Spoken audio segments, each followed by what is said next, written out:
Hello friend, welcome to my YouTube channel. आज मैं आपको बताने वाला हूँ लक्ष्मण से ही क्यों संभव थी मेघनाथ की मृत्यु। वीडियो को जानने के लिए वीडियो के अंत तक बने रहे। भारतीय संस्कृति के मार्गदर्शक स्वरूप महाग्रंथों में वाल्मीकि द्वारा रचित रामायण एक अनुपम महाकाव्य व स्मृति का अंग है।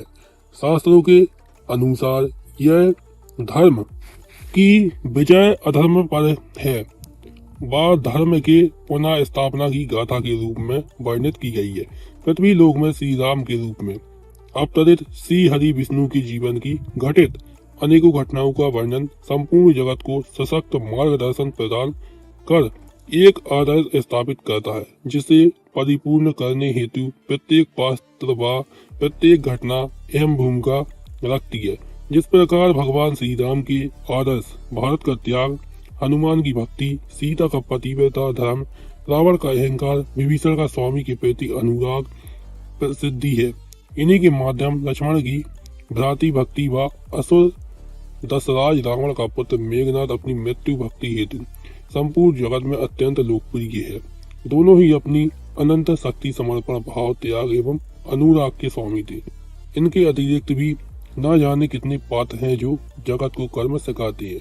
रामायण में ऐसी कई कहानियों का उल्लेख मिलता है जिनको जानकर यह प्रतीत होता है कि संसार में घटित होने वाली प्रत्येक घटना के होने का एक विशेष कारण होता है। हम बेशक उस घटना को छोटा बड़ा या अनहोनी समझते हैं, किंतु कुछ समय के पश्चात उसके पीछे का मर्म हम समझ पाते हैं। जैसे भूतकाल में एक बार महारानी कैकेयी ने अयोध्या के महाराज दशरथ के प्राणों की रक्षा की। उस समय महाराज ने उनसे प्रसन्न होकर उन्हें 2 वरदान मांगने की आज्ञा दी थी, किंतु उस समय रानी ने वरदान मांगने से इनकार कर दिया था और अत्यंत समय की छाया में वरदान मांगने के लिए महाराज की बात को टाल दिया। इसी कारण महारानी कैकेयी ने अपने पुत्र मोह का रसपान कर भविष्य में श्री राम को 14 वर्ष का वनवास व अपने त्यागी पुत्र भरत के लिए सिंहासन की मांग की। अपनी प्रशंसता में वरदान मांगने की बात उस समय राजा दशरथ को भी छोटी सी लगी होगी, किंतु उनके वचनबद्धता से संपूर्ण अयोध्या की पृष्ठभूमि परिवर्तित हो गई। रामायण ने वर्णित राम का वनवास, सीता हरण और सीता की वापसी हेतु राम व रावण का धर्म युद्ध क्रमशः मेघनाथ वध स्वर्ण रूप में सुशोभित है। कहते हैं कि मेघनाथ और लक्ष्मण का युद्ध अत्यंत दर्शनीय था, क्योंकि मेघनाथ बहुत ही प्रबल योद्धा था।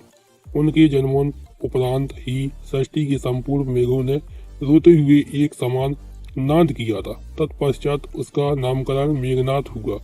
एक बार देवासुर संग्राम में रावण को इंद्र द्वारा बंदी बना लिया गया। तब मेघनाथ ने अपने पिता की रक्षा हेतु इंद्र को ही बंदी बना लिया और उन्हें लंका ले आया। जब इंद्र को मुक्त कराने ब्रह्मा जी उसके द्वार पर पधारे तो ब्रह्मा से उसने एक वरदान रूपी अपेक्षा पूर्ण करने को कहा। अपने प्राणों की रक्षा व अमर रहने हेतु उसने यह वरदान मांगा कि मुझे वही मार सकेगा जिसने 14 वर्ष तक ना तो भोजन ग्रहण किया हो, ना ही किसी स्त्री का सुख देखा हो और ना ही निद्रा का आहार ग्रहण किया हो। उसके वरदान मांगने की पूर्ण कर ब्रह्मा जी ने इंद्रदेव को मेघनाथ की गिरफ्तार से मुक्त प्रदान की। मेघनाथ इस प्रकार सर्वशक्तिशाली असुरों की श्रेणी का प्रबल दावेदार बन गया और उसके पास नागवास रूपी ऐसा शस्त्र था जिससे वह अदृश्य होकर राम लखन सहित पूर्ण सेना पर बादलों के पीछे छपकर वार कर सकता था। वह भली भांति जानता था कि संसार में किसी भी साधारण मनुष्य के हाथों उसका वध नहीं है। वही दूसरी ओर श्री राम के अनुज लक्ष्मण अपने ज्येष्ठ भ्राता की प्रति कर्तव्य परायण थे, अतएव वे वनवास के दौरान क्षण भर भी नहीं सोए थे।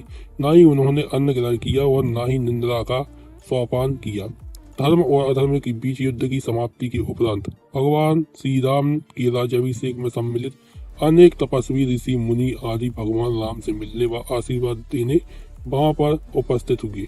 उस समय मुनि अगस्त ने प्रभु राम से कहा कि राम, आपने रावण व कुंभकर्ण को मारा है, जो अति दुर्लभ था, लेकिन अधिक विशाल संग्राम लक्ष्मण ने मेघनाथ से किया था। उसका वध सबसे ज्यादा विषम था। गुरु के वचनों को सुन प्रभु श्री राम अचंभित हो गए, क्योंकि वे मेघनाथ की प्रबलता व उनके वरदान से अभिज्ञात थे।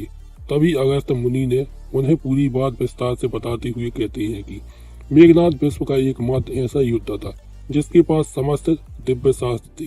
तीनों महाशास्त्र, ब्रह्म शास्त्र, नारायण शास्त्र व महादेव का पशु शास्त्र भी था। उसे वरदान था कि उसके रथ पर रहते हुए उसे कोई परास्त नहीं कर सकता। इसी कारण उस समय केवल संसार में वही एक योद्धा था जिसने अति महर्षि होने का स्तर प्राप्त किया था। उसने स्वयं भगवान रुद्र से युद्ध की शिक्षा प्राप्त की और समस्त शास्त्र प्राप्त किए।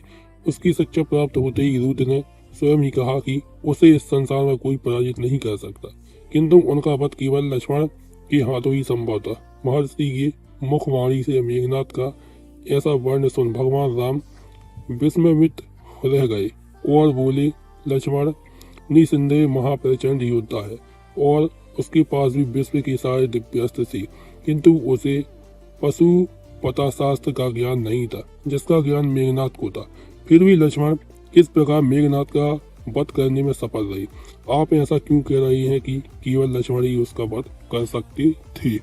इस पर अगस्त्य मुनि ने कहा, आपका कथन सत्य है। जितने दिव्यास्त्र मेघनाथ के पास थे उतने ही लक्ष्मण के पास थे, किंतु मेघनाथ को एक वरदान प्राप्त था कि उसकी मृत्यु केवल वह मनुष्य ही कर सकता है जिसने 14 वर्ष तक अन्न व निद्रा का त्याग किया हो एवं किसी महिला का 14 वर्ष तक सुख नहीं देखा हो। पूरे विश्व में केवल लक्ष्मण ही ऐसे व्यक्ति थे जो मेघनाथ के वरदान की इन सभी शर्तों को पूर्ण कर रहे थे। इसी कारण लक्ष्मण मेघनाथ पर विजय प्राप्त कर सके। यह सुनकर श्री राम भाव विभोर हो गए और स्वयं पूर्ण वाणी में लक्ष्मण से प्रश्न करते हैं कि तुमने इस वरदान की सीमाओं को कैसे पार किया। लक्ष्मण अपनी विनम्रता से कहते हैं कि आप और माता एक कुटिया में सोते थे, तो मैं रात भर बाहर धनुष पर बाण चलाए रखवाली में खड़ा रहता था। नींद ने मेरी आंखों पर कब्जा करने का प्रयास किया तो मैंने निंद्रा को अपने बाणों से भेद दिया। तो तब निंद्रा देवी ने अपनी हार स्वीकार कर मुझे वचन दिया कि मुझे 14 वर्ष तक स्पर्श नहीं करेंगी और जब आपका राज्याभिषेक होने लगेगा तब मुझे आकर घेर ले। निंद्रा देवी के वो दिए वचन के कारण ही मैं आपका राज्याभिषेक भी नहीं देख पाया, क्योंकि उस समय मैं सो गया था। इस संदर्भ में राम कहते हैं कि सीता तो हमारे साथ ही रहती थी, तो फिर तुमने किसी स्त्री का मुख कैसे नहीं देखा? तो लक्ष्मण विनम्रता से उत्तर देते हैं कि प्रभु मैंने कभी उनके मुख को नहीं देखा, मैं सिर्फ उनके चरणों को स्पर्श कर आशीर्वाद लिया था। इसलिए जब सुग्रीव ने हमें उनके आभूषण पहचानने को कहा तो मैं सिर्फ उनकी पायल को ही पहचान सका, क्योंकि मैंने उनके चरणों के उपरांत कहीं नहीं देखा। और रही बात भोजन की, जब आप मुझे भोजन कंदमूल फल सेवन के लिए देते थे तब आप उसको ग्रहण करने की आज्ञा प्रदान नहीं करते थे, इसलिए मैं आपके द्वारा दिए गए कंदमूल फल को अपने पास रख लेता था, किंतु उसका सेवन नहीं करता था। श्री राम ने अचंभित होते हुए कहा कि तो सारे वनवास काल के फल वहीं वन में हैं। तब लक्ष्मण ने कहा, नहीं भ्राता, उसमें से 7 दिन के फल नहीं है, क्योंकि उन 7 दिन आपने भी फलों का सेवन नहीं किया था, इसलिए फल आए ही नहीं थे। यह सुनकर प्रभु श्री राम गदगद हो गए और लक्ष्मण के जीवन का ऐसा त्याग और सच्चरित्र देख वह उपस्थित सभी लोग साधु संत आदि लक्ष्मण के त्याग एवं समर्पण के आगे नतमस्तक हो गए। इस घटना के उपरांत ही हिंदू धर्म का महाग्रंथ रामायण हमें यह बोध कराता है कि भ्रात प्रेम में मोहित अनुरागी वैरागी की मूर्ति, सदाचार की आदर्श, समर्पण भाव, सत्य चरित्र व्यक्तित्व, त्यागी व दिव्य आत्मा स्वरूप लक्ष्मण की तप श्रम व बल के प्रयोजन से ही मेघनाथ पर उन्होंने विजय की थी। अगर आपको मेरा वीडियो अच्छा लगा हो तो वीडियो को लाइक कीजिए, चैनल को सब्सक्राइब कीजिए और वीडियो को ज्यादा से ज्यादा शेयर कीजिए। Subscribe now and press the bell icon. Never miss an update.